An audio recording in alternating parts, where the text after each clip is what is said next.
Il y a une plus grande rigueur aujourd'hui. D'abord, c'est le législateur qui l'a prévu. Hein.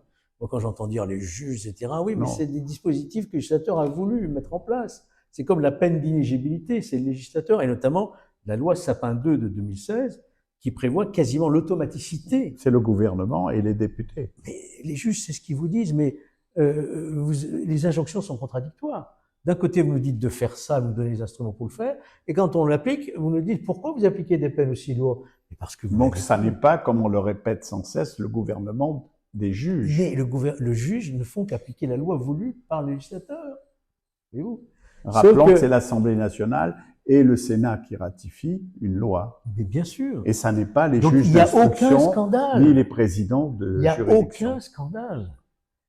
Quand on entend dire oui, c'est une décision qui a pour but uniquement d'éliminer Marine Le Pen de la vie politique, ça c'est une défense politique qu'on a toujours entendue dans la bouche de tous les responsables politiques qui ont eu maille à partir avec la justice. On pourrait citer, la liste serait très très longue, hein. Mais pour autant, voilà, on est face à une décision qui aura une conséquence majeure.